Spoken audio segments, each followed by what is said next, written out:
Alors, bonne soirée. Bonne soirée, mesdames et... Excusez. Alors, bonne soirée, mesdames et messieurs. Bienvenue à cette séance régulière du Conseil de la Ville de Lévis. Je souhaite la bienvenue aux gens dans la salle. Je souhaite la bienvenue à mes collègues du Conseil de Ville. Monsieur le maire qui est ici à mes côtés également. Madame la greffière et Monsieur le directeur général. Alors, bienvenue à cette assemblée régulière. Alors, Madame la greffière, est-ce que nous avons le quorum? Oui, Monsieur le Président. Et est-ce que les avis de convocation ont été dûment expédiés aux membres du Conseil pour ce faire? Oui, Monsieur le Président. Très bien. Alors, l'adoption de l'ordre du jour, je vais d'abord demander à Madame la greffière, est-ce qu'il y a des ajouts, des retraits à l'ordre du jour? Oui, il y a 2 points qui doivent être ajoutés, soit aide financière à l'Association des personnes handicapées de Lévis et demande de subvention auprès du ministère de la Culture et des Communications dans le cadre du programme d'aide au projet de l'appel de projet en développement des collections des bibliothèques publiques, automne 2025, et autorisation de signature. Alors, je comprends que ces 2 items vont être ajoutés en affaires nouvelles à la section 8 de l'ordre du jour, n'est-ce pas? C'est bien ça, Monsieur le Président. C'est très bien. Alors, est-ce qu'il y a quelqu'un qui propose l'adoption de l'ordre du jour? Je vais le proposer, M. Patry, Anne-Jeffrey. Je vais l'appuyer, Serge Côté. Madame Anne-Jeffrey propose, appuyée par M. Serge Côté. Alors, nous sommes rendus au point 4, à la période d'intervention. Alors, Monsieur le maire, la parole est à vous. Oui, bien, écoutez, je serai bref. D'abord, merci encore une fois aux membres du Conseil d'être présents ce soir. Je pense qu'on a une assiduité assez impressionnante d'une réunion à l'autre et je vous en remercie infiniment. Merci aussi aux gens qui sont dans la salle, qui nous écoutent. Puis encore une fois, merci aux citoyennes et aux citoyens qui prennent la peine de venir ici, de prendre le micro, de poser des questions. Alors moi, je salue toujours ces belles initiatives qui sont faites par nos concitoyennes et nos concitoyennes et qui nous permettent souvent d'avancer, d'améliorer nos façons de faire. Ce que je voulais signaler donc ce soir, c'est un geste historique qui est celui, l'annonce qui a été faite le 27 août dernier par le gouvernement du Québec sur la contribution des automobilistes. C'est une bataille qu'on mène sur la taxe sur l'immatriculation. C'est une bataille qu'on mène depuis 1992.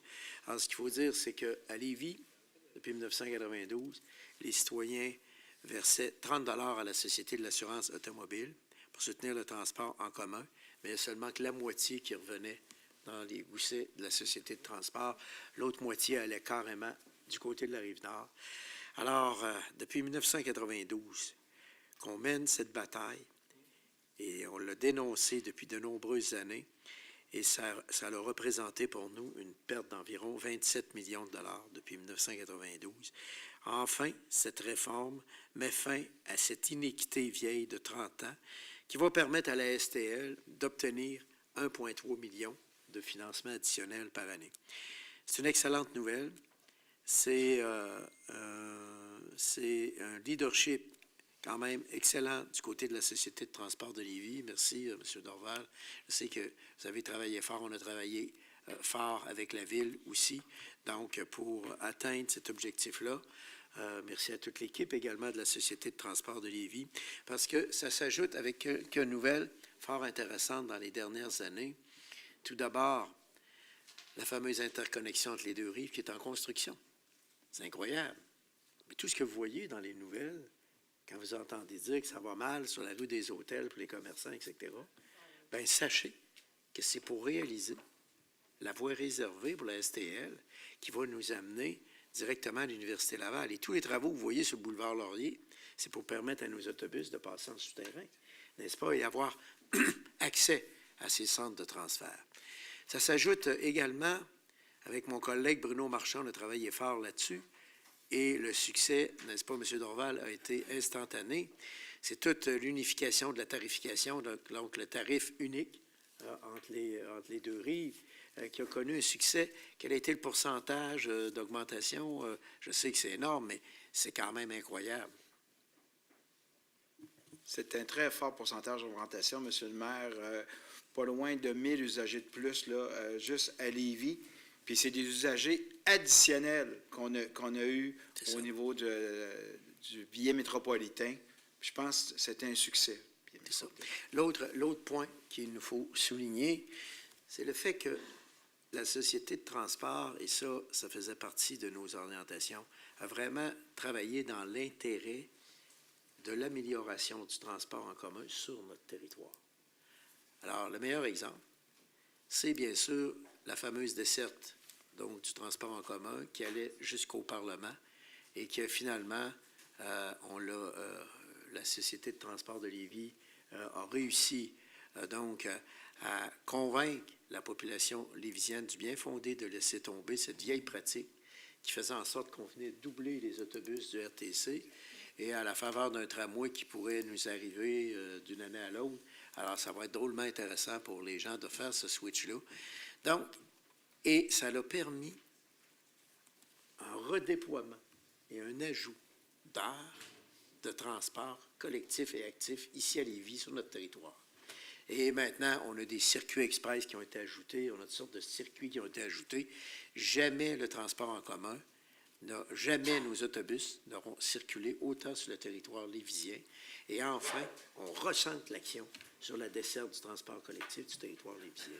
Alors moi, ce que je veux faire ce soir, c'est adopter une résolution de félicitations, Monsieur le Président, aux membres du Conseil d'administration de la Société de transport pour le magnifique travail réalisé jusqu'à maintenant, au beau succès dans le redéploiement de notre transport en commun et surtout à la saine gestion de notre réseau de transport collectif. Parce que quand je regarde avec les autres sociétés de transport, ma foi, on est dans une situation financière assez enviable comparativement aux autres sociétés de transport. Là, je voudrais adresser mes félicitations ce soir parce qu'on sait qu'il y a des membres du Conseil ici qui siègent. Pouvez-vous lever la main?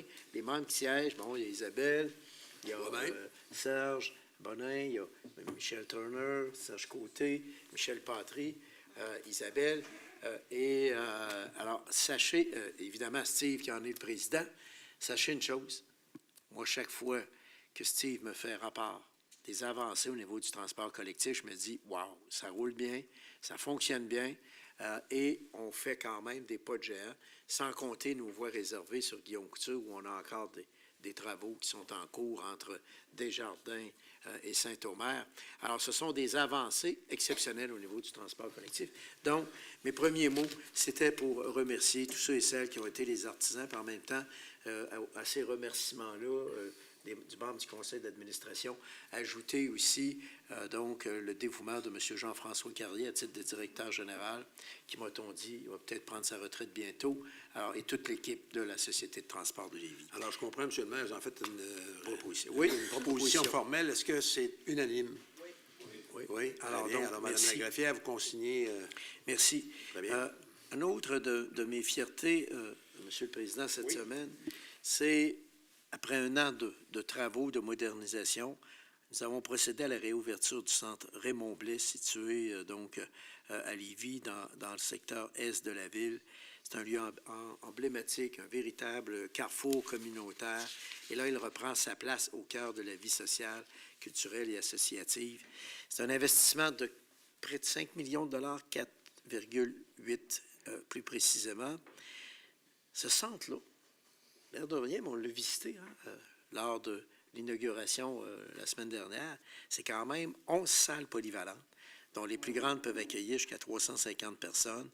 Ces locaux-là accueillent des réunions, des assemblées, des événements culturels et sociaux, des cours variés, yoga, danse, art, tricot, de la formation, des ateliers, des fêtes familiales, des activités de la Société de généalogie.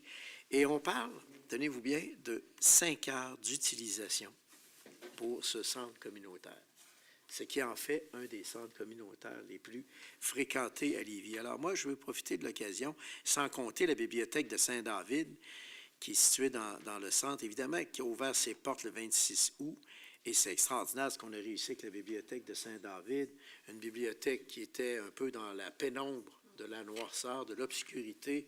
On a fait un magnifique hall d'entrée, on a amené la lumière dans la bibliothèque. Alors, félicitations aux architectes, aux ingénieurs et tout ça. Mais quel lieu symbolique comme centre communautaire.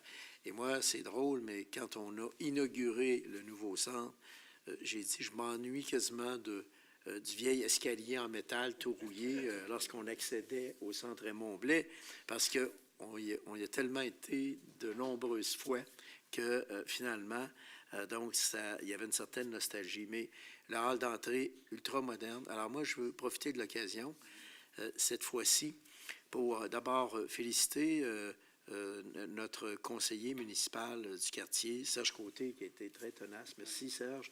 Et je veux aussi féliciter M. Deslauriers, tout le personnel de la ville, tous ceux qui ont contribué. On a vu les gens, on a vu la fierté du personnel de la ville de Lévis, parce qu'honnêtement, la ville de Lévis, pour remettre à niveau des bâtiments, c'est l'excellence. Je vous le dis, là, on a fait la même chose, souvenez-vous, avec le petit centre communautaire à Pintante, centre communautaire qui est devenu un élément exceptionnel pour le quartier de Pintante. On est parti avec le vieil hôtel de ville de Pintante qui était assez désuet, et on en a fait une magnifique salle communautaire. Alors, bravo à toutes les équipes qui réussissent à faire ce redéveloppement. Ça améliore énormément la qualité de vie. Magnifique ascenseur, parce qu'évidemment, l'âge d'or, il y a 2 clubs de l'âge d'or qui assurent la présence, celui de Christ-Roy, celui de Saint-David. Alors donc, je veux les remercier chaleureusement. Alors, ce sont de belles réalisations, et je suis convaincu que lors de la campagne électorale qui va s'amorcer, on aura, j'imagine, à l'intérieur de chacun des programmes, de magnifiques projets pour poursuivre dans ce sens-là, donc, le développement harmonieux de notre ville. Alors, moi, je veux remercier aussi les membres du conseil municipal pour votre appui au centre Raymond-Blais. Tous les membres du conseil ont appuyé ce magnifique projet. Alors, je pense qu'on peut dire mission accomplie pour le centre Raymond-Blais. Et puis, bien, M. Côté, je ne sais pas si vous aviez un petit mot à ajouter, mais c'est important, je pense, pour le secteur. Effectivement, M. le maire, je suis à la même place que vous. Écoutez, j'ai eu l'occasion d'être là ce midi avec justement des gens de la FADOC, Saint-David. Il y avait au-delà de 100 personnes. Ils m'ont même rappelé les escaliers de Rouillé, M. le maire. Ils m'en ont parlé aussi.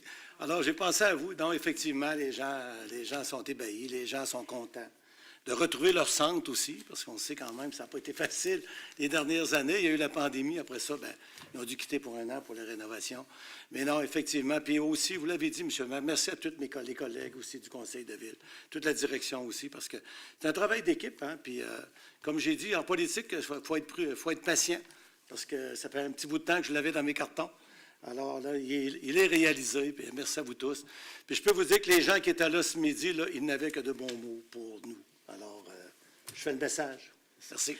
Alors, on va avoir aussi, M. le Président, ce soir, un dépôt des taxes impayées à Lévis.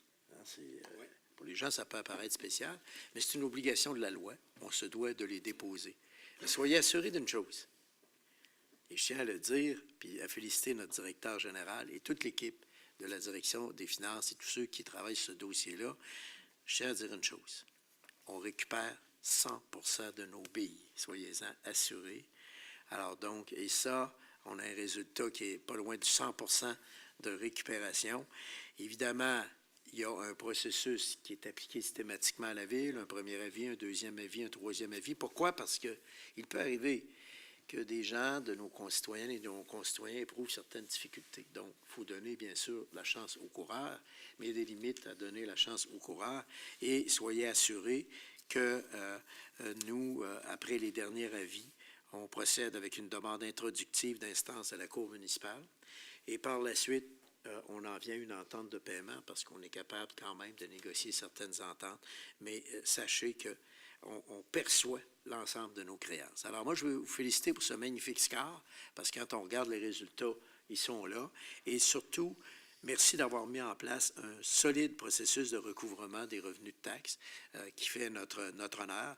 Mais la loi nous oblige, alors vous allez voir, pour ceux qui consultent ça, c'est public, hein, que des fois qu'il y a des comptes de taxes assez élevés qui sont impayés, mais sachez qu'on récupère l'entièreté de nos billes. Alors voilà, c'était un petit peu les commentaires que j'avais à faire, et je veux vous remercier de votre excellente collaboration. Monsieur le Président, un mot pour vous aussi. Merci sur la façon dont vous présidez les réunions. C'est toujours bien fait. Alors, bravo. Mais vous m'aidez, M. le maire, vous m'aidez. On essaie. C'est ça. Merci. Alors, merci, M. le maire. Alors, nous sommes rendus à la période des questions pour les personnes présentes. Alors, je rappelle que les gens qui veulent poser des questions s'amènent au micro. Vous vous identifiez et vous posez votre question. Il peut y avoir un bref préambule à la question, bien évidemment. Et ça dure 30 minutes, la période de questions.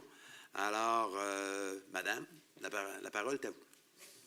Merci. Alors, je suis Claire Buteau. Je demeure à Saint-Romuald depuis 1971.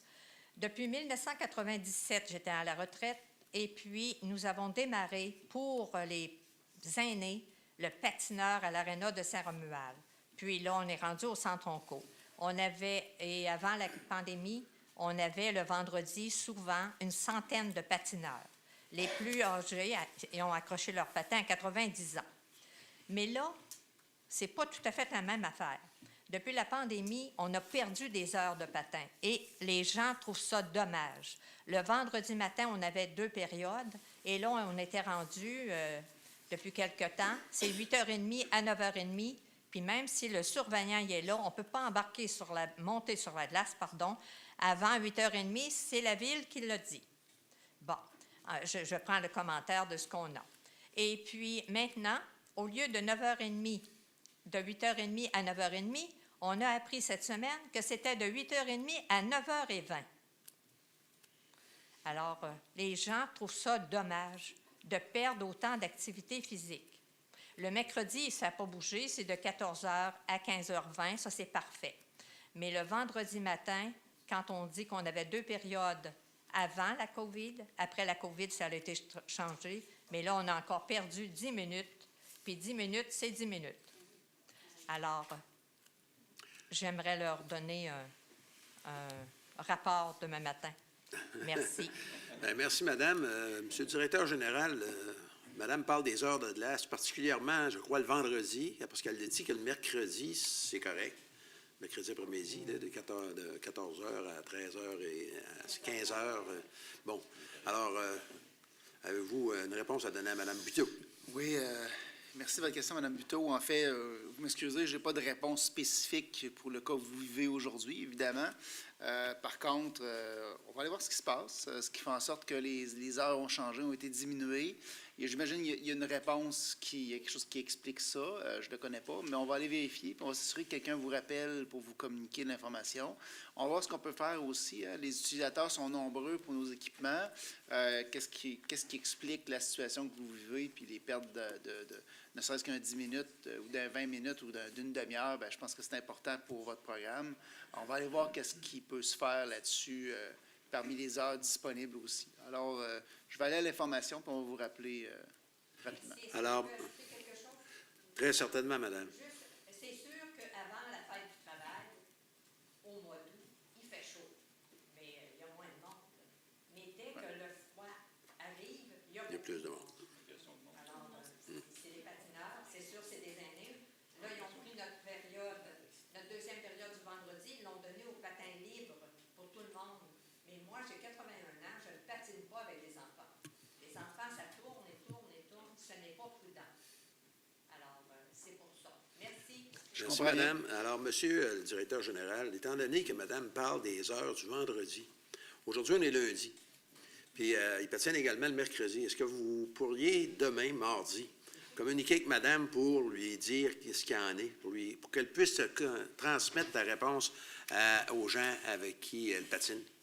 Bien, assurément, M. le Président, qu'on va communiquer avec vous, Mme Buteau, demain, pour prendre un premier contact. Vous pourriez laisser vos coordonnées à mon collègue ici, juste à votre droite, pour qu'on puisse vous rejoindre. Et on va faire ce qu'on peut pour vous aider dans la situation que vous avez exprimée aujourd'hui. Merci. Merci. Merci, Madame. Est-ce qu'il y a d'autres personnes qui veulent poser des questions? Monsieur le maire, c'est sans contredit la période de questions la plus courte qui vient de la salle depuis de nombreuses réunions, n'est-ce pas? Bien, écoutez, ça va avec la satisfaction d'ensemble des citoyens. Écoutez, on a un score. Ben, vous n'aurez jamais dû me donner la parole, Monsieur le Président. Alors, on a un score de satisfaction qui dépasse les 80 Et donc, ce qui veut donc dire que les gens sont, dans l'ensemble, assez satisfaits. Et je veux remercier encore une fois tous les membres du Conseil, parce que les gens veillent au grain dans chacun de leurs quartiers, puis c'est ça qui est important. C'est ça qui fait la différence, Monsieur le Président. Merci, Monsieur le maire. Merci. Madame Lagraffière, est-ce qu'on a des questions qui ont été transmises électroniquement?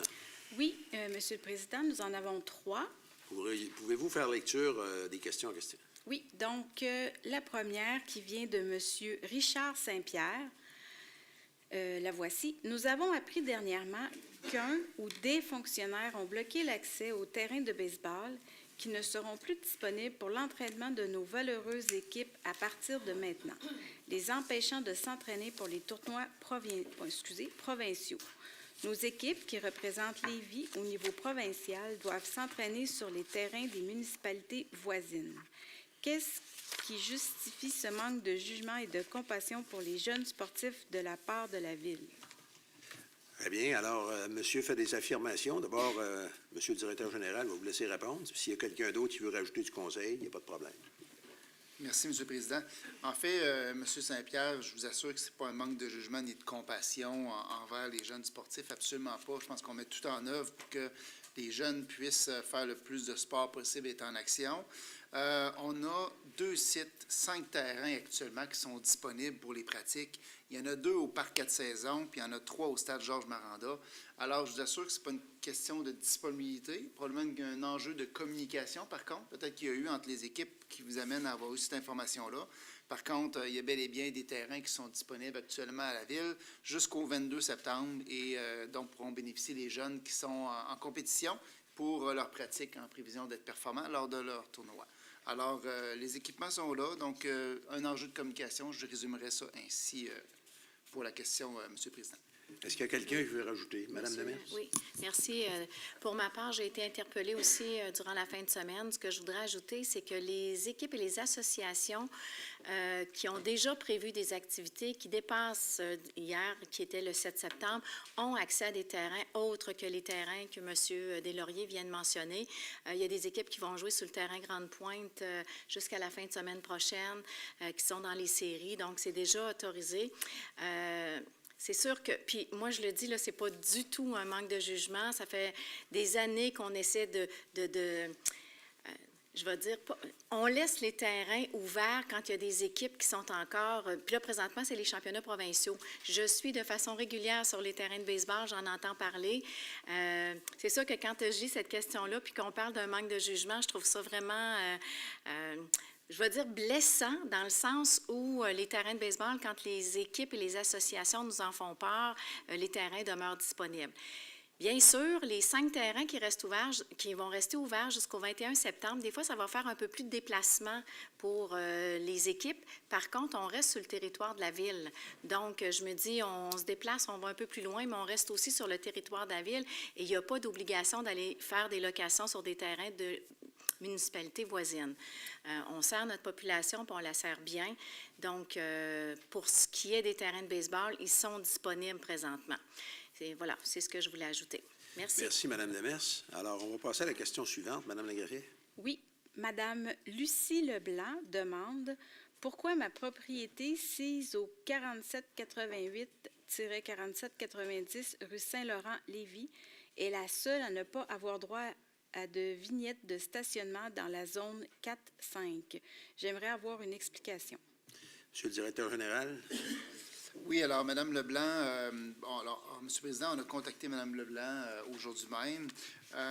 On lui a expliqué, en fait, l'enjeu, ce n'est pas un enjeu autre que simplement le fait que ce n'est pas dans le règlement qui lui permet d'avoir une vignette. Alors, ça lui est expliqué, je pense qu'elle comprend bien. Donc, elle n'a pas de questions additionnelles. On va faire l'analyse, voir si ça peut être ajouté au règlement pour lui permettre d'avoir une vignette. Alors, je résumerai la réponse ici, M. le Président. Très bien, merci. Question suivante. Il y en avait 3, je pense. Oui, de Mme Danielle Bellan. Bonjour. J'aimerais savoir en quoi le nouveau règlement sur les balises de déneigement améliore l'urbanisme de la Ville de Lévis. Cette nouvelle réglementation permet seulement aux entreprises de déneigement de mettre des affiches publicitaires de leurs entreprises sur chaque terrain de la Ville. C'est une pollution visuelle pour les quartiers. Comment l'urbanisme a pu en venir à une telle réglementation si ce n'est que de satisfaire certaines entreprises? Monsieur le directeur général. Oui, merci. Alors, Mme Bellan, en fait, le Conseil a fait le choix de tendre vers une pratique similaire à celle que les autres organisations comme la Ville de Lévis, là, au Québec, ont choisi de prendre. Alors, vos préoccupations sont tout à fait légitimes. Je pense qu'il n'y a pas de débordement là-dedans. Je pense qu'il y a une ouverture qui a été faite pour être plus flexible. Par contre, on demeure encore inférieur aux standards de beaucoup d'autres villes là, en termes de largeur de balises, puis de superficie maximale d'enseigne. Alors, c'est l'équilibre qu'a déterminé le Conseil de ville là, en matière de balises et d'enseignes à cet effet-là. Ça va? Merci. Est-ce qu'il n'y a pas d'autres questions, je crois, n'est-ce pas? Non. Très bien, merci. Alors, nous allons passer à la réunion proprement dite du Conseil. À la section 1, approbation, point 7, approbation du procès-verbal du Conseil de la Ville de la séance du 25 août 2025. Est-ce que j'ai une proposition? J'en fais la proposition, Jeannot Demers. M. Jeannot Demers propose, appuyé par? Je vais l'appuyer, Brigitte Duchesneau. Mme Brigitte Duchesneau. Point 8, dépôt du procès-verbal du comité exécutif de la séance du 21 août 2025. Il s'agit d'un dépôt. Section 2, dépôt de documents d'information et de reddition de comptes. Alors, point 9, dépôt du rapport annuel 2024 sur l'application du règlement RV 2024-3463 sur la gestion contractuelle. Il s'agit ici d'un dépôt. Point 10, dépôt de la liste des taxes impayées en tout ou en partie pour les rôles des perceptions de perception 2023 et 2024. Alors, c'est un dépôt également. C'est la liste des taxes impayées à date. Alors, c'est un dépôt également. La Direction générale, Finances et Trésorerie, point 11, refonte du texte du régime complémentaire de retraite des employés de la Ville, régime 31-986. Alors, attendu la recommandation du comité exécutif résolution CE 2464, il est proposé et appuyé d'adopter la refonte du texte du régime complémentaire de retraite des employés de la Ville 31-986, jointe à la fiche de prise de décision FIN 2025-042, à la suite de la restructuration du régime de retraite conformément à la loi favorisant la santé financière et la pérennité des régimes de retraite à prestations déterminées du secteur municipal. Est-ce que j'ai une proposition? Je vais proposer. OK. Oui, vas-y, Isabelle. Je vais le proposer, Isabelle Demers. Je vais l'appuyer, Serge Côté. Madame Demers et M. Serge Côté. Point 12. Refonte du texte du régime de retraite des employés de la Ville 21-190. Attendu la recommandation du comité exécutif résolution CE 2465, en conséquence, il est proposé et résolu d'adopter la refonte du texte du régime de retraite des employés de la Ville 21-190, jointe à la fiche de prise de décision FIN 2025-043, à la suite de la restructuration du régime de retraite conformément à la loi favorisant la santé financière et la pérennité des régimes de retraite à prestations déterminées du secteur municipal. Est-ce que j'ai une proposition? Je propose la résolution, Serge Côté. M. Côté propose. Je vais l'appuyer, Isabelle Demers. Appuyé par Mme Demers. Point 13. Gestion du capital humain. Point 13. Ajustement à la structure administrative de la direction du service de la police et besoin de main-d'œuvre à cette direction. Attendu la recommandation du comité exécutif, résolution CE 2467.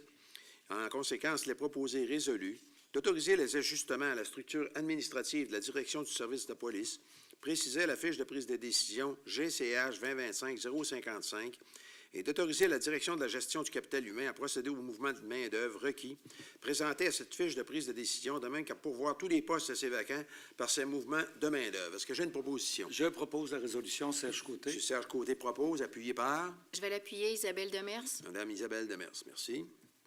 Point 14. Nomination du directeur du Bureau de la sécurité civile par intérim. Attendu la recommandation du comité exécutif, résolution CE 2468, en conséquence, il est proposé et appuyé de nommer M. Régent Pérusse au poste de directeur du Bureau de la sécurité civile par intérim jusqu'au comblement de ce poste, et ce, en sus de ses fonctions actuelles à la Ville. Est-ce qu'il y a une proposition? Je vais le proposer, M. Patry Anne Jeffrey. Mme Jeffrey propose. J'appuie Mme Jeffrey, Jeannot Demers. M. Jeannot Demers appuie. Merci. Développement économique et promotion. Point 15. Aide financière à Naval Québec. Attendu la recommandation du comité exécutif résolution CE 2475, en conséquence, il est proposé et résolu d'accorder une aide financière annuelle de 20 000 à Naval Québec pour une durée de 3 ans à compter de l'année 2025 pour soutenir l'accomplissement de sa mission sur le territoire de la Ville. Est-ce que j'ai une proposition? Je vais en faire la proposition, Amélie Landry. Mme Amélie Landry propose. J'appuie Fleur Paradis. Appuyé par Mme Fleur Paradis. Merci. Point 16. Mandat à la direction du développement économique et de la promotion relatif à des ententes concernant l'octroi d'une aide technique et logistique à intervenir avec la Société Grand Village Incorporée et avec la Maison hantée de Saint-Étienne et autorisation de la tenue d'événements sur le territoire de la Ville.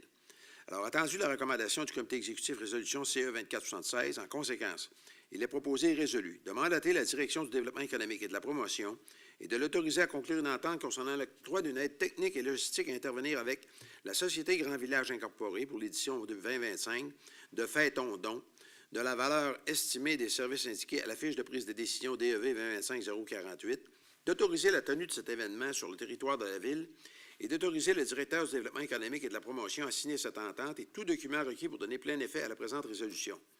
De mandater la Direction du développement économique et de la promotion et de l'autoriser à conclure une entente concernant l'octroi d'une aide technique et logistique à intervenir avec la Maison hantée de Saint-Étienne pour l'édition 2025 de la Maison hantée de Saint-Étienne de la valeur estimée des services indiqués à cette fiche de prise de décision, d'autoriser la tenue de cet événement sur le territoire de la Ville et d'autoriser le directeur du développement économique et de la promotion à signer cette entente et tout document requis pour donner plein effet à la présente résolution.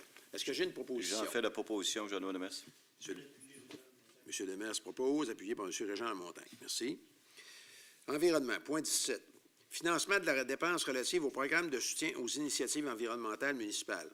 Attendu la recommandation du comité exécutif, résolution CE 2469, il est proposé et résolu d'affecter un montant maximum de 200 000 $ provenant de la réserve pour le financement des dépenses relatives à la réalisation de projets environnementaux de la politique environnementale dans le cadre du projet visant à soutenir l'initiative consistant à acquérir des données cartographiques caractérisant les talus de forte pente sur la partie située à l'intérieur du périmètre d'urbanisation du territoire de la Ville, précisé à la fiche de prise de décision ENV 2025-026. Je propose Fleur Paradis. Madame Fleur Paradis l'appui, propose, Brigitte Duchesneau. appuyée par Madame Karine Lavertu. Oui, c'est correct. Oui, ça va?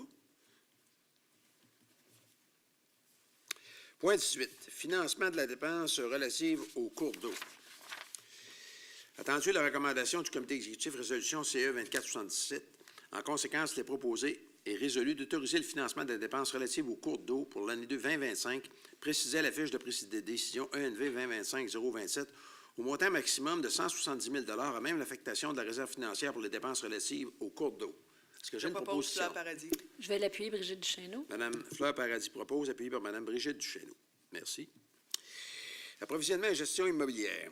Point 19. Attribution du contrat relatif au pompage, à la déshydratation, au transport et à la valorisation des boues des étangs aérés pour les années 2025 à 2028. Attendu la recommandation du comité exécutif résolution CE 2471, il est proposé et résolu d'attribuer le contrat relatif au pompage, à la déshydratation, au transport et à la valorisation des boues des étangs aérés pour les années 2025 à 2028, appel d'offres 2025-50-70 à GFL Environnemental Services Incorporé pour une dépense estimée à 9 764 550 $ avant TPS et TVQ, en plus des ajustements prévus au contrat pour une durée de 3 ans, conformément au devis et à sa soumission. Je vais en faire la proposition, Guy Dumoulin. M. Guy Dumoulin propose. Je vais l'appuyer, Isabelle Demers. Appuyé par Mme Isabelle Demers. Merci. Point 20. Demande de permission présentée à la ministre des Affaires municipales concernant l'attribution d'un contrat de service de gré à gré à intervenir avec le magasin général de Lévis pour la gestion de certaines matières résiduelles et autorisation de signature sur le contrat. Attendu la recommandation du comité exécutif résolution CE 2472, il est proposé et résolu d'autoriser la direction de l'environnement à demander à la ministre des Affaires municipales la permission d'octroyer au magasin général de Lévis un contrat de service de gré à gré d'une durée de 3 ans relatif à la collecte de meubles à domicile sur le territoire de la Ville, sous réserve de l'obtention de cette permission de la ministre des Affaires municipales, de conclure ce contrat de service à intervenir avec le magasin général de Lévis, joint à la fiche de prise de décision APGI APP 2025-066, et d'autoriser le maire et la greffière adjointe et l'assistante greffière ou le conseiller juridique et assistant greffier à signer tout document requis pour donner effet à la présente résolution. Est-ce que j'ai une proposition? Je propose la résolution, Serge Côté. M. Côté Je vais l'appuyer, Steve Dorval. Appuyé par M. Steve Dorval. Bon. Direction générale, vie communautaire. Point 21. Entente concernant l'octroi d'une aide financière à intervenir avec le Juvénal Notre-Dame de Saint-Laurent et financement afférent. Attendu la recommandation du comité exécutif résolution CE 2480, en conséquence, les proposés est résolu de conclure l'entente concernant l'octroi d'une aide financière à intervenir avec le Juvénal Notre-Dame du Saint-Laurent, jointe à la faisante fiche de prise de décision DVC DIR 2025-015, d'autoriser le maire et la greffière ou la greffière adjointe et assistante greffière ou le conseiller juridique et assistant greffier à signer tout document requis pour donner plein effet à la présente résolution et d'autoriser le financement d'une partie de cette dépense décrite à cette fiche de prise de décision au montant maximum de 1 million à même l'excédent de fonctionnement accumulé non affecté. Qui propose? J'en fais la proposition, Brigitte Duchesneau. Madame Duchesneau propose, appuyé par? Je vais l'appuyer, Amélie Landry. Madame Amélie Landry. Alors, nous sommes rendus au processus réglementaire, Madame la greffière. Alors, c'est à vous la parole. Merci, Monsieur le Président. Alors, point 22, adoption du règlement RV 3557. Le règlement RV 3557 modifiant le règlement RV 2022-22-50 sur la circulation, la vitesse et le stationnement a pour objet de régir la circulation, la vitesse et le stationnement sur une partie des rues du Vallon, Frédéric-Bac, des Commandeurs, Saint-Hippolyte, de l'Arsenal, Saint-Antoine, Weyman, du Millet, de Verdun, du Chasseur, Mozart et de la route de la Rivière-Etchemin. Attendu la recommandation du comité exécutif résolution CE 2427, il est proposé d'adopter le règlement RV 3557 modifiant le règlement RV 2022-22-50 sur la circulation, la vitesse et le stationnement tel que joint à la fiche de prise de décision TMD-2025-024. Est-ce qu'il y a une proposition? Je propose Fleur Paradis. Mme Paradis propose. Je l'appuie, Serge Côté. Appuyé par M. Serge Côté. Très bien. Point suivant, point 23. Donc, point 23, adoption du règlement 3558.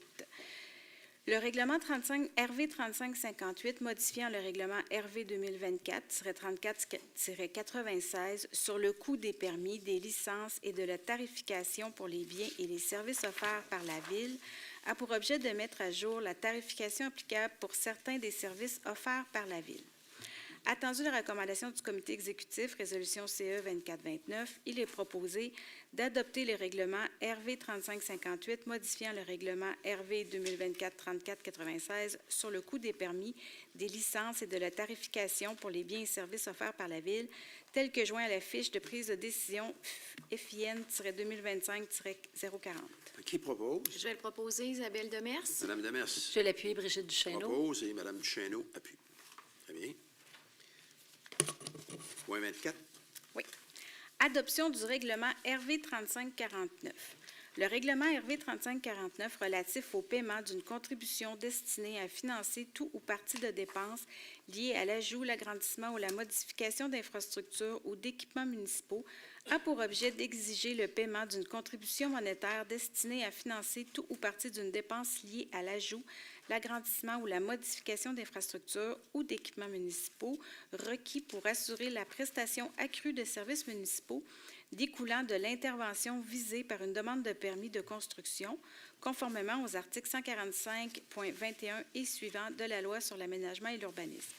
Déterminer la zone d'application du règlement, préciser les interventions visées et les travaux assujettis, spécifier les travaux, équipements et infrastructures projetés, prévoir certaines exonérations, établir une estimation du coût des travaux destinés à être financés en tout ou en partie au moyen de la contribution, prévoir le versement de la contribution et le calcul qui permet d'établir le montant de celle-ci, prévoir la constitution d'un fonds voué exclusivement à recueillir les contributions au développement qui sera réservé pour la réalisation de certains objectifs et certaines fins précises et en préciser son utilisation et son administration.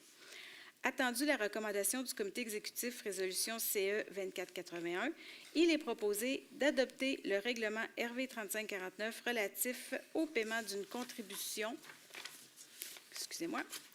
destinée à financer tout ou partie de dépenses liées à l'ajout, l'agrandissement ou la modification d'infrastructures ou d'équipements municipaux, station de traitement des eaux usées Saint-Romuald, et ce, sans changement par rapport au projet de règlement adopté par la résolution CV 2773, tel que joint à la fiche de prise de décision URBA-SAT 2025-109. Est-ce qu'il y a une proposition? J'en fais la proposition, Brigitte Duchesneau. Mme Duchesneau propose. Je vais l'appuyer, Karine Lavertu. Appuyé par Mme Karine Lavertu. Très bien. Point 25. Adoption du règlement RV 3550. Le règlement RV 3550 relatif au paiement d'une contribution destinée à financer tout ou partie de dépenses liées à l'ajout, l'agrandissement ou la modification d'infrastructures ou d'équipements municipaux a pour objet d'exiger le paiement d'une contribution monétaire destinée à financer tout ou partie d'une dépense liée à l'ajout, l'agrandissement ou la modification d'infrastructures ou d'équipements municipaux requis pour assurer la prestation accrue de services municipaux découlant de l'intervention visée par une demande de permis de construction, conformément aux articles 145.21 et suivants de la Loi sur l'aménagement et l'urbanisme, déterminer la zone d'application du règlement, préciser les interventions visées et les travaux assujettis, spécifier les travaux, équipements et infrastructures projetés, prévoir certaines exonérations, établir une estimation du coût des travaux destinés à être financés en tout ou en partie au moyen de la contribution, prévoir le versement de la contribution et le calcul qui permet d'établir le montant de celle-ci, prévoir la constitution d'un fonds voué exclusivement à recueillir les contributions au développement qui sera réservé pour la réalisation de certains objectifs et certaines fins précises et à en préciser son utilisation et son administration.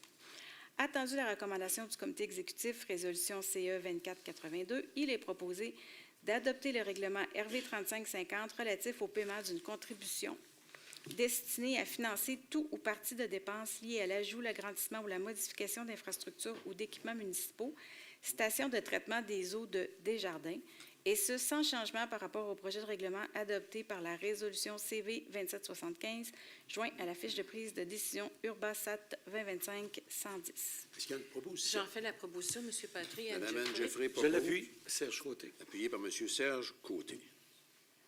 Voilà. Point 26. Adoption du règlement 3551. Le règlement 3551 relatif au paiement d'une contribution destinée à financer tout ou partie de dépenses liées à l'ajout, l'agrandissement ou la modification d'infrastructures ou d'équipements municipaux a pour objet d'exiger le paiement d'une contribution monétaire destinée à financer tout ou partie d'une dépense liée à l'ajout, l'agrandissement ou la modification d'infrastructures ou d'équipements municipaux requis pour assurer la prestation accrue de services municipaux découlant de l'intervention visée par une demande de permis de construction, conformément aux articles 145.21 et suivants de la Loi sur l'aménagement et l'urbanisme, déterminer la zone d'application du règlement, préciser les interventions visées et les travaux assujettis, spécifier les travaux, équipements et infrastructures projetés, prévoir certaines exonérations, établir une estimation du coût des travaux destinés à être financés en tout ou en partie au moyen de la contribution, prévoir le versement de la contribution et le calcul qui permet d'établir le montant de celle-ci, prévoir la constitution d'un fonds voué exclusivement à recueillir les contributions au développement qui sera réservé pour la réalisation de certains objectifs et certaines fins précises et à en préciser son utilisation et son administration. Attendu la recommandation du comité exécutif résolution CE 2483, il est proposé d'adopter le règlement RV 3551 relatif au paiement d'une contribution destinée à financer tout ou partie de dépenses liées à l'ajout, l'agrandissement ou la modification d'infrastructures ou d'équipements municipaux, stations de traitement des eaux Saint-Nicolas, et ce, sans changement par rapport au projet de règlement adopté par la résolution CV 2777, tel que joint à la fiche de prise de décision Urbasat 2025-111. Est-ce qu'il y a une proposition? Je vais le proposer, Isabelle Demers. Madame Demers propose et M. Demers appuie. Jeannot. Ça va? Alors, Madame la greffière, nous sommes rendus aux affaires nouvelles. Oui. Voulez-vous faire lecture de l'affaire au point 8.5 de l'aide financière à l'Association des personnes handicapées de Lévis, financement afférent? Oui. Donc, aide financière à l'Association des personnes handicapées de Lévis et financement afférent, document d'aide à la décision DVC-DIR-2025-018. Attendu la recommandation du comité exécutif, résolution CE 2487, il est proposé d'accorder une aide financière d'un montant maximum de 100 000 $ à l'Association des personnes handicapées de Lévis, et ce pour le maintien de ses activités auprès de la population lévisienne dans le cadre de la réalisation de son projet d'agrandissement de ses locaux, décrit à la fiche de prise de décision DVC-DIR-2025-018 et d'affecter en conséquence la réserve financière pour le financement de dépenses relatives à la réalisation de projets reliés au mandat du comité de services de proximité. Est-ce qu'il y a une proposition? Je fais la proposition, M. le Président. M. Michel Turner propose. Appuyé par Mme Karine Lavertu. Merci. L'autre affaire nouvelle, la demande de subvention auprès du ministère de la Culture et des Communications. Oui, demande de subvention auprès du ministère de la Culture et des Communications dans le cadre du programme d'aide au projet de l'appel de projet en développement des collections des bibliothèques publiques automne 2025-2026 et autorisation de signature. Document d'aide à la décision DVC-BIB-2025-002. Attendu la recommandation du comité exécutif résolution CE 2488, il est proposé d'autoriser le dépôt de la demande de subvention auprès du ministère de la Culture et des Communications dans le cadre du programme de l'appel de projet en développement des collections des bibliothèques publiques automne 2025-2026, jointe à la fiche de prise de décision DVC-BIB-2025-002, et d'autoriser le maire et la greffière ou la greffière adjointe et assistante greffière ou le conseiller juridique et assistant greffier à signer tout document requis afin de donner plein effet à la présente résolution. Qui propose? Je vais proposer Alexandre Fallu. M. Fallu propose. Je l'appuie, Brigitte Duchesneau. Appuyé par Mme Brigitte Duchesneau. Ah, Mme la greffière, je pense que ça met fin à cette partie de l'ordre du jour, n'est-ce pas? Oui, Monsieur le Président. Oh, très bien. Alors, Monsieur le maire, période d'intervention de Monsieur le maire. C'est terminé pour moi aujourd'hui. Alors, donc, je veux remercier les gens dans la salle et les gens qui nous suivent à la maison pour cette magnifique participation. Et il nous reste quoi maintenant, Monsieur le Président? 2 assemblées? 2 assemblées, Monsieur le maire. Alors, j'aurai l'occasion d'intervenir lors de la dernière assemblée. Un peu plus longuement, disons. Ah, bien, je retiens, Monsieur le maire, que vous avez dit que c'était... Ça va ma dernière aussi. Oui, vous avez dit que c'était terminé pour aujourd'hui. Oui, exact. C'est bien ça. Très bien. Alors, nous sommes rendus à la période d'intervention des membres du Conseil. Est-ce qu'il y a des membres du Conseil qui veulent prendre la parole? Bon, on va commencer. Madame Jeffrey, avez-vous levé la main? Oui. Non, très bien. Madame Jeffrey veut prendre la parole. Il y a M. Turner. Madame Duchesneau? Non? Mon Dieu. Qu'est-ce que se passe-t-il? Monsieur Demers, c'est ça, M. Demers? Oui. Bon. Est-ce qu'il y en a d'autres? Attendez un peu. Il y a Mme Paradis. Il y a Mme Lavertu. Est-ce qu'il y en a d'autres? Ça va? Très bien. Alors, Mme Jeffrey, la parole est à vous. Merci, M. le Président. Samedi dernier, au lac Bédard, avait lieu une activité. 3 citoyens, Valérie Roy, Julie Boisvenu et Jérôme Terrien, ont planté plus de 19 arbres et arbustes autour du lac Bédard. Des arbres de 12 à 15 pieds, érables argentés, érables rouges, chênes, épinettes, saule-pleureur, lilas. Et tout cela grâce au Fonds vert de la Ville de Lévis. Toutes mes félicitations aux organisateurs et merci d'embellir la Ville. Est-ce que vous faites une proposition de félicitations aux organisateurs? Oui, s'il vous plaît. Est-ce que c'est unanime? Alors, Mme Jeffrey, considérez que votre proposition est acceptée. J'ai une deuxième motion. Ça, allez-y. c'est moins gai. Motion de condoléances. Le 18 août dernier, j'apprenais le décès de M. Michel Marcoux. Michel a travaillé plus de 30 ans à la Ville de Lévis, aux travaux publics dans le secteur des parcs. Avec Michel, il y avait toujours une solution. Et monter un parc où y apporter des changements était un jeu d'enfant. C'était un passionné. Mes condoléances à Christiane Côté, son épouse, sa fille Marie-Claude, son genre Simon Genois. Repose en paix, Michel. Alors, vous en faites une proposition de condoléances à la famille. Est-ce que c'est unanime? Oui. Madame la greffière, c'est noté. Très bien. Avez-vous d'autres choses, Mme Jeffrey? Non, c'est tout. Merci. Très bien. Alors, M. Turner. Merci, M. le Président. J'aurais 2 motions de félicitations à faire. En fin de semaine dernière, il y avait plusieurs activités dans mon secteur. Alors, il y a eu lieu le concours épique de Lévis à Briqueville. C'était la 47e année. Plusieurs de mes collègues étaient présents, ont eu l'occasion d'être présents, et même M. le maire a fait une allocution. Alors, je voudrais faire une motion de félicitations. 47 ans, c'est quand même une assiduité assez longue là, pour des organisateurs. Alors, M. Langis-Lapierre et Mme Nicole Dufour, qui ont tenu le fort puis ont développé le concours épique. puis le sport de compétition épique à Lévis. Et je voudrais faire une motion de félicitations pour l'organisation de la 47e édition et pour toutes les années qu'ils l'ont fait. Alors, est-ce que c'est unanime? Oui, très bien. Alors, Mme Desgrafières, c'est noté. Oui. Vous avez une autre motion? Une deuxième. En fin de deuxième semaine motion. également, il y avait, c'est assez régulier, c'est mensuel, le groupe TRAC, on n'en parle pas souvent. Le groupe TRAC s'occupe, lui, de recueillir des documents, des artefacts pour maintenir l'histoire ferroviaire au Québec.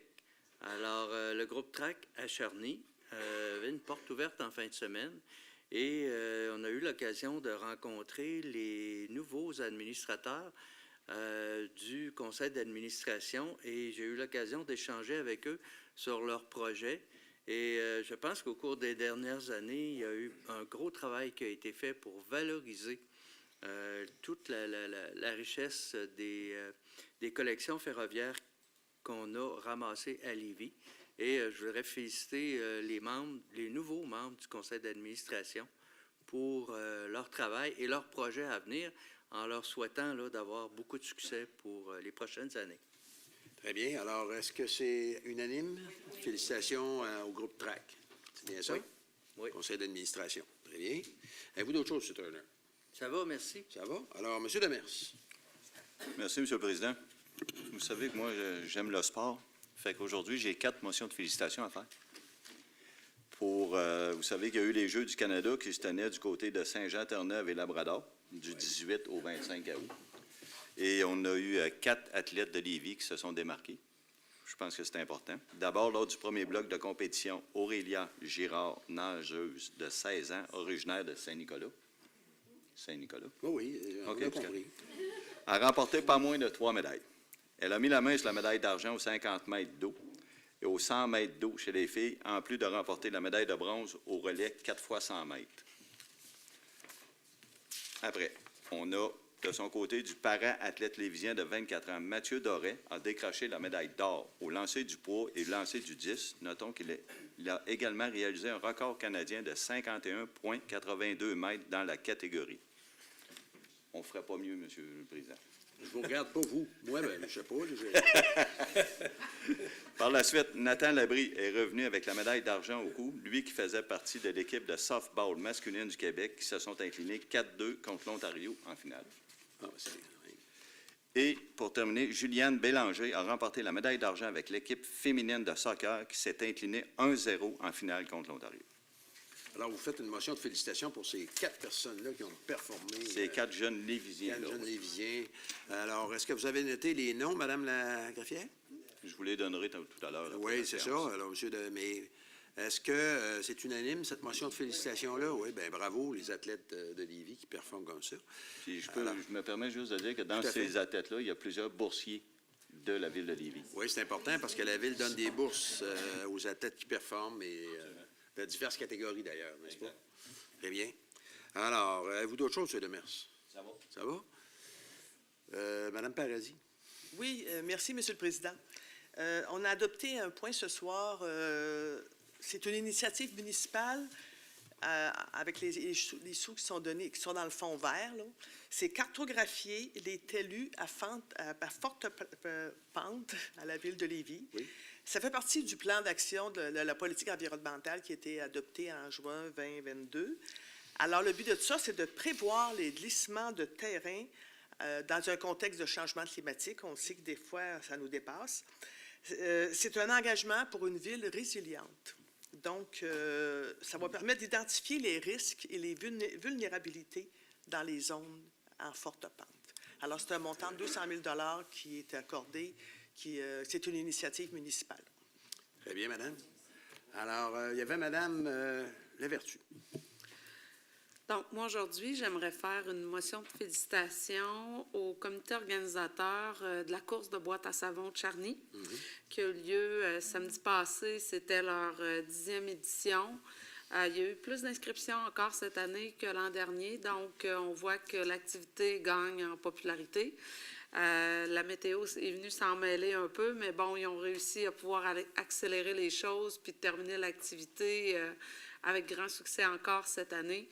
Moi, j'aime toujours ça de voir que les organismes comme ça font des activités puis font vivre nos quartiers. Donc, ça a été le cas pour Charny samedi.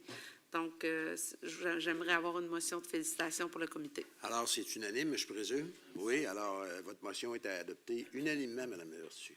Est-ce qu'il y a d'autres personnes qui veulent parler? Mme Duchesneau, vous ne changez pas d'idée? Monsieur le Président. Monsieur Bonin. Oui, vous êtes, Monsieur Bonin, allez-y. D'abord, juste un rappel à la direction générale qu'on avait demandé la grille de critères du comité des services de proximité, donc si c'est possible de la transmettre, s'il vous plaît. Puis l'autre sujet est un peu triste, mais c'est juste qu'on ait une pensée, tout le monde, pour le travailleur qui a été frappé ce matin. Oui. Le long de la Vin, dans la zone des travaux, et appeler tout le monde, évidemment, à la prudence quand on arrive dans une zone de travaux. Il y a des ralentissements qui sont obligatoires, donc attention, parce que là, il n'est pas dans un état critique, mais quand même, il a été frappé, puis il est à l'hôpital. On ne sait pas exactement, donc pensez pour sa famille. Tout à fait. Tout à fait. C'est bien de le mentionner. La prudence sur les routes, c'est surtout pour ces gens-là qui travaillent justement à améliorer les routes puis aider.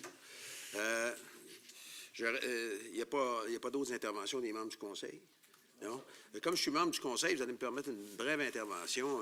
Bien évidemment, M. le maire a parlé ce soir du fait que le gouvernement a reconnu l'iniquité qu'il y avait au niveau des sociétés de transport quant au fonds d'immatriculation où la Ville de Lévis, pendant 27 années, ou 30 années, a perdu des millions.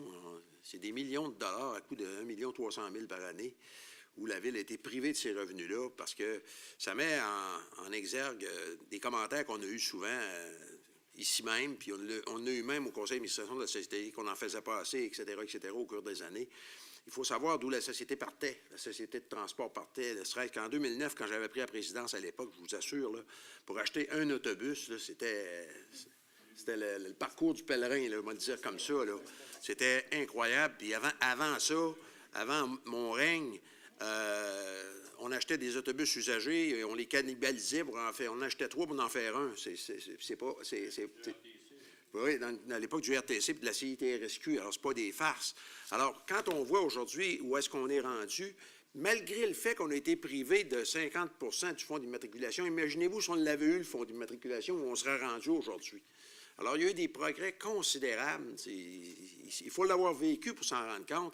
Alors, même si les gens auraient voulu qu'on en fasse davantage, il fallait y aller selon nos moyens, puis dans le respect de la capacité de payer des contribuables. Puis ce 1,3 million là qu'on n'avait pas, il nous a fait mal pendant de nombreuses années. Enfin, on réalise aujourd'hui qu'on va rentrer dans notre argent. On ne rentrera pas rétroactivement, là, mais au moins l'argent que les contribuables de Lévis vont payer pour les droits d'immatriculation, ça va rester à Lévis. Puis ça, c'est important, c'est une belle victoire. Puis moi, je remercie tous les membres de tous les conseils d'administration de la Société de transport qui, depuis 20 ans ou 25 ans, ont travaillé d'arrache-pied.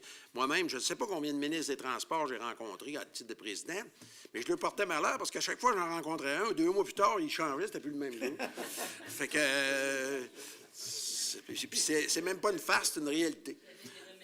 Oui, il y avait toujours un remaniement. Je comprends pas ça, mais en tout cas, ça arrivait comme ça. Ça fait que... bravo, c'est une belle réussite après de longues années pour tous ceux qui ont collaboré et qui ont contribué. Puis, M. le maire, vous le savez, on les a rencontrés à combien de reprises? Hein? Bon, des dizaines. Des dizaines de fois. Alors, c'était mon petit éditorial, me dire comme vous, M. le maire, quand vous en faites. C'est correct? C'est bien fait, en plus. Oui, c'était pas pire. Très bien. Alors, M. le maire, c'est une période d'intervention pour vous. Avez-vous d'autres choses à dire? Non, ça va aller. Ça va aller? Bonne soirée, tout le monde. Alors, je vais demander notre proposition pour lever la séance. Madame Jeffrey. Je vais l'appuyer, Brigitte Duchesneau. Appuyée par Brigitte Duchesneau.